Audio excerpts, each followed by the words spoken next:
Hello, everybody. Okay, so I'm not going to make this as long as I was originally going to because I just recorded for 15 minutes and didn't realize my mic was turned off. So I just ranted and talked to myself for 15 minutes. I feel like a crazy person in a madhouse. This is probably how they feel when they're talking to themselves for however long. Okay. So this is just a lentil rant, and this is just my opinion. No one is obligated to feel the same way. I don't know if, to be honest, a lot of people will.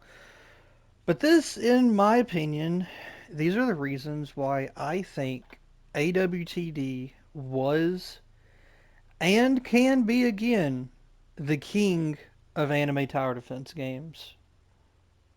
So let's begin. First things first,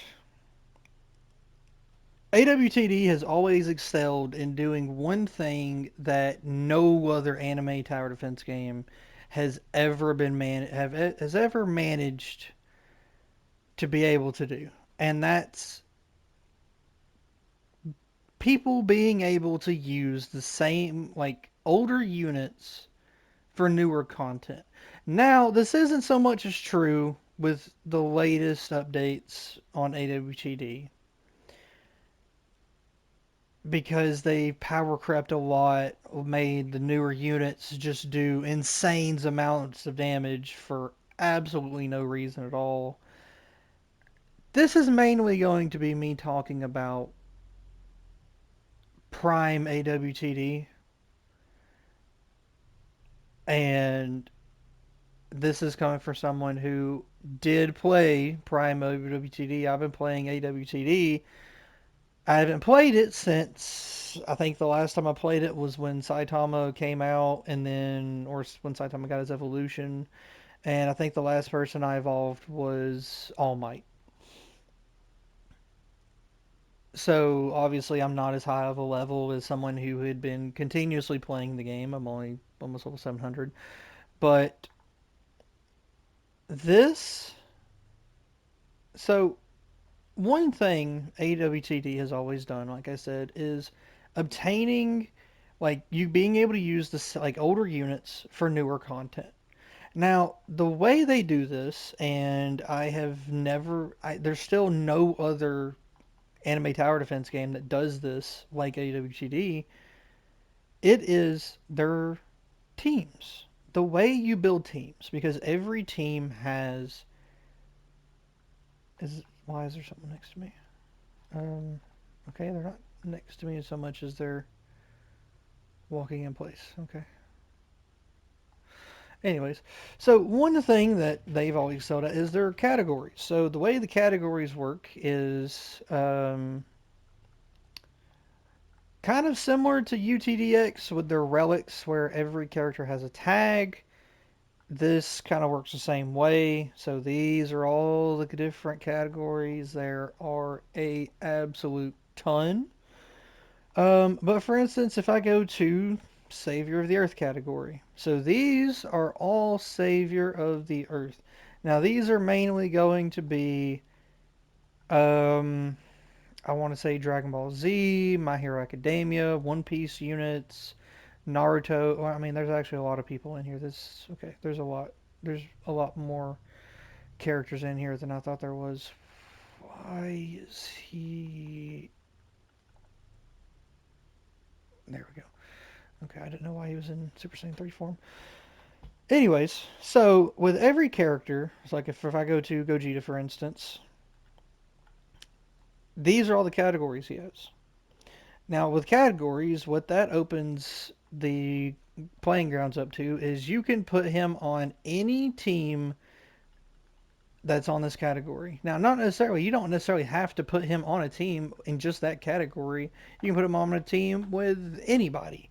But the reason you don't want to do that is because teams with characters that are on the same category with a category leader compared to just a bunch of random characters thrown on one team. Like if I were to get three units from different categories and two farms, like you would on Vanguards, USTD-X, which USTD-X isn't as bad because they have like not Luffy. They have their two unrivaled characters that have their own leader buffs for different stuff. But for instance, Anime Vanguards. Anime Vanguards, you just make the most optimized team that you can make, and you run it through absolutely anything. There's no team building. In this game, it is completely different. So if I were to get Gogeta, for instance, I would want to put him on a team that's on the same category, but you want to have a category leader. Now, the reason category leaders are important is because they are the fundamental characters that make a team what it is. Because, for instance, if I get Adam, he gives a 120% category attack boost to that category.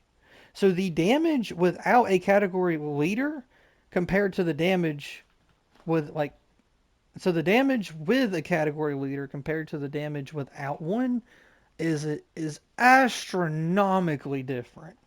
There is a insane difference between the two.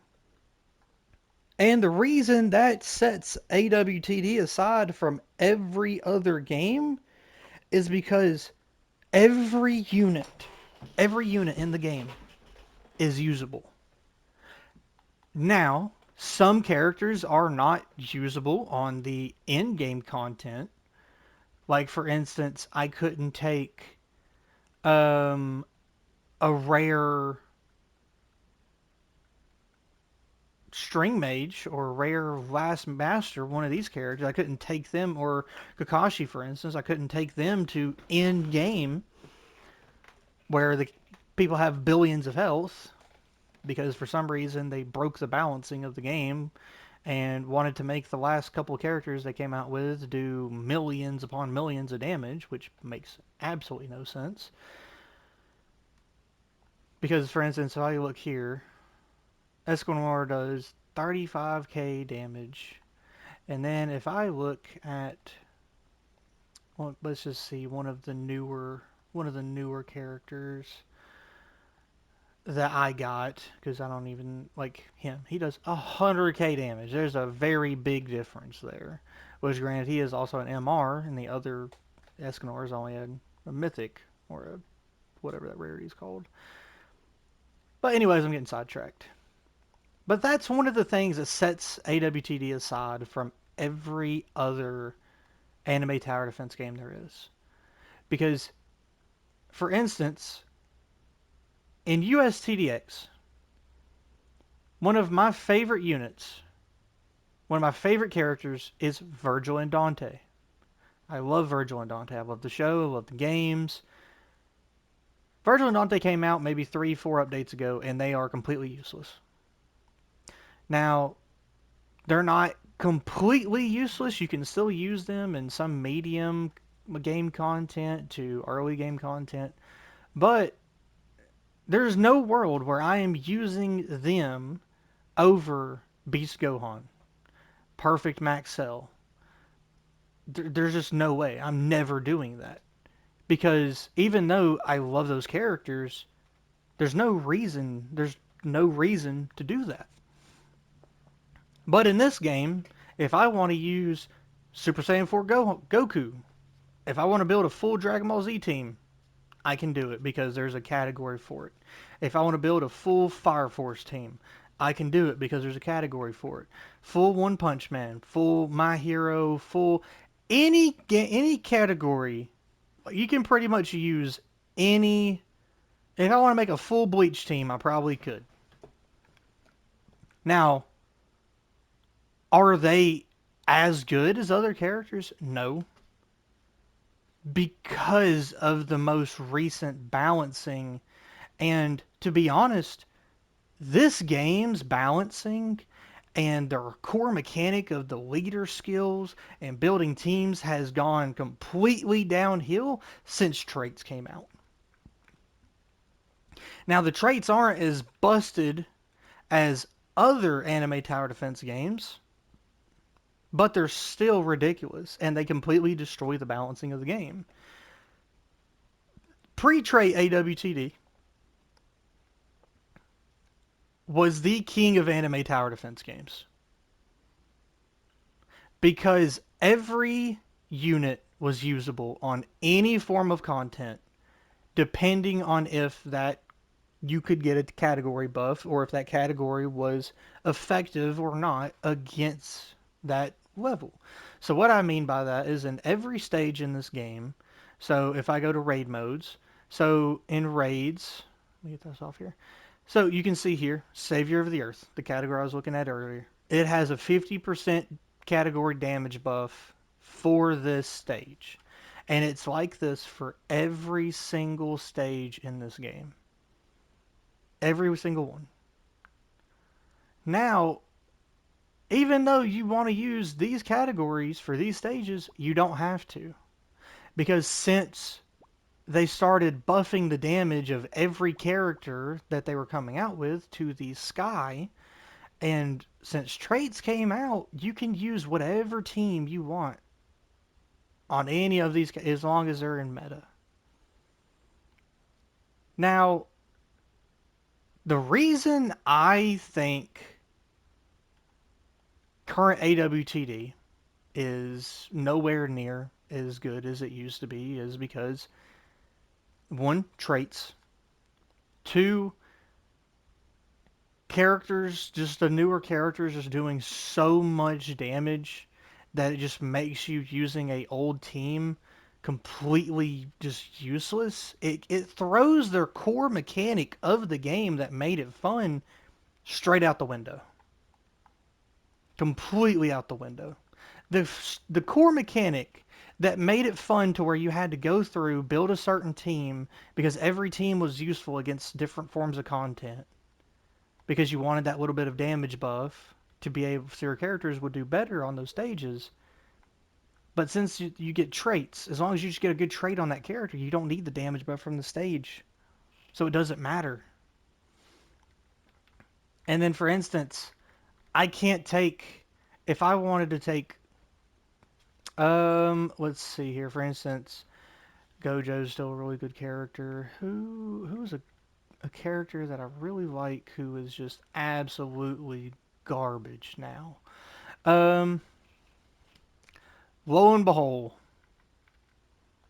Virgil or Akame from Akame ga Kill. Very good character. Very, very, very good character. I even have the best trait you can get on her. But for the newer in-game content, she is absolutely terrible. Because why would I use her when I can use Sukuna or I can use... I mean, that's probably one of the better... I think that's the better... Or I can use Guts. Any of those bleed units are just going to do 100 times better than she will. And it just completely defeats the purpose of, like, what I miss, which was having to go through, scour these units, see what they did, make sure they go on the same team for the same category so they got the same damage buff and the same category buff. That's what I miss. That's what I think was prime AWTD. Not like the newer games where you can just use the same team for everything, like in Anime Vanguards. I cannot stand Anime Vanguards. I hate that game. I have like 8 Vanguard characters. I've got Vanguard Gogeta, um, Kaguya, Escanor, the new Madara that just came out. I've got Alucard, and I have Monarch on every single one of them. I probably have like 30, 40 Monarch characters on that game. But I can't stand the game. I can't stand it because with every update, the previous character they came out with becomes irrelevant. Now, the newer Madara is still a very good unit because he max upgrades himself on placement, so he's probably always going to be good. But what if I want to use my Dante, or what if I want to use my Virgil, because I mean I feel like Dante and Virgil's in every single anime game now. Or if I want to use one of my Goku, if I want to use my Brawly or my Gogeta, they are useless. Brawly maxed out doesn't even do a million damage, which even the lower tier characters in Anime Vanguards now do. So why would I even work on a character if I know that they're going to become obsolete? It becomes a routine of you working on a character, they become obsolete, you work on another character, it also becomes obsolete. And then you're just doing the same thing over and over and over and over and over again. And every anime tower defense game like that is, or every anime tower defense game like that, hold on, I can't speak. Every single anime tower defense game nowadays is like that. UTDX. Every update, the newer characters are better, which makes you want to get them. But if you want to use your older units, there's no point because the newer characters are just better. There's no reason for you to use certain units. Whereas in Prime AWTD, and even still, in one of the missions, so in Prime AWTD, one of the hardest things to get, well, I mean, it wasn't one of the hardest things to get, but gold. You needed lots and lots of gold for almost everything. And you had to do this certain stage to get gold. You could not beat this stage unless you used a team that was full crit. Now, you don't have to use a full crit team, but you'd have to build a team that was built around crit characters. So the crit characters would give you, so they'd have more damage, so you could last to the longer waves, so you'd get more damage.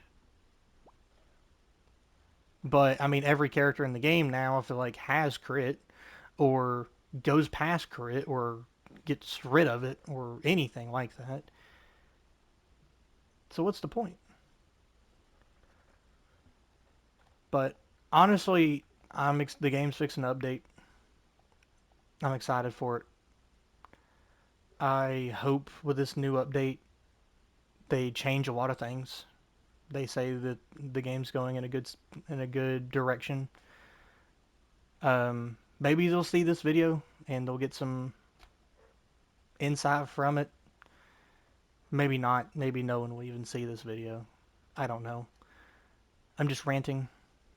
But anyways, guys, peace.